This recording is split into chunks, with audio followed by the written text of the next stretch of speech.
Move. 3 platoon move forward to secure a building marked out on the floor.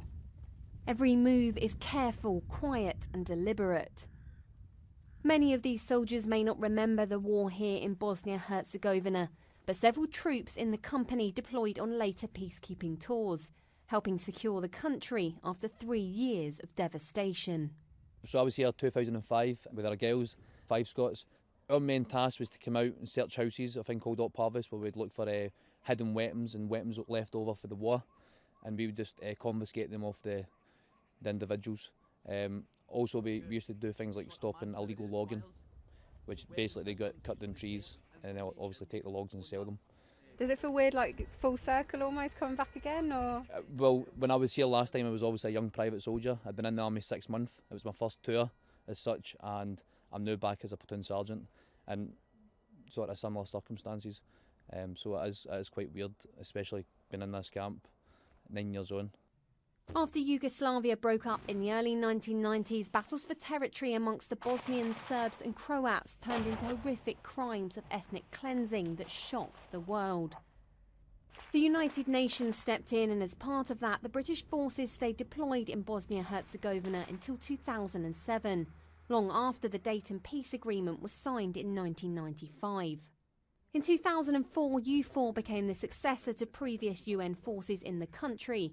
And over time, their role has also changed, with forces dropping down from their height of 60,000. UFO has been for 10 years now in this country, and there was a lot of changes in this country, especially the security situations improve.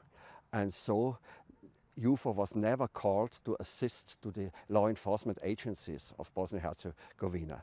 And this gives us the allowance to change also a little bit our size and to make some adaptations to our mission. And so we reduced the number of soldiers here in the mission, and we shift to a reserve system, the so-called immediate reserve system, with troop contributing nations and earmarked companies as reserves, and one NATO-led battalion as reserve. They'll push over round the fence line towards the Wrigley Tin.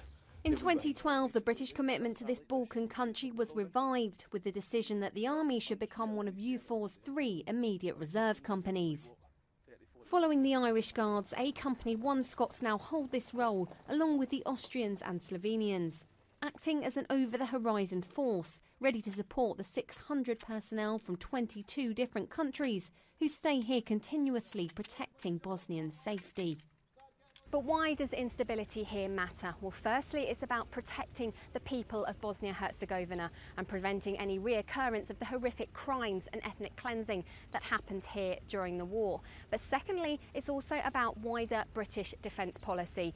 This region of the Western Balkans is on Europe's doorstep, and any instability or conflict here could have a direct impact on the UK. The government's Minister for Europe showed support for A Company's role by visiting them during their validation training, watching in earnest as the troops stormed a fictional polling station taken over by political extremists who have taken hostages. From the start, basically, the other platoon, we were pushing through them. They took the first 6 buildings, so we had to echelon through. From there, I just took my teams and we broke down a couple of rooms, pushed through and cleared them through the enemy. We've got a locked door to our right. It's been really good actually. It's a bit different for the UK, because in the UK it's more conventional, but out here you're actually training for something completely different, so you're learning a bit more, and for the younger jocks among us, they're getting a good experience from this. With elections coming up here this October, these training serials have never been more pertinent. And in Mr Liddington's view, this is still a country we need to protect. It's only a couple of decades ago since British troops had to be actively deployed here. And of course, it is 100 years ago since an assassination in Sarajevo triggered the start of the First World War, which consumed the lives of so many, hundreds of thousands of our fellow citizens and people throughout Europe.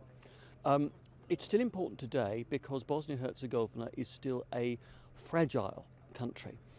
There are still many tensions between the different communities and ethnicities, and the role of U4, of Operation Althea, is to keep the peace.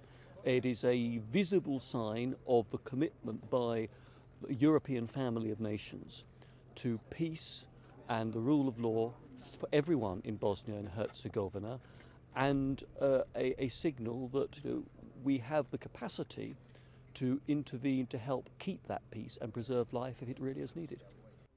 Bosnia-Herzegovina's owned armed forces are currently growing from strength to strength. But the support of the British, Austrian and Slovenian reserves is also there for them if they need it. Ali Gibson, Forces News, Sarajevo.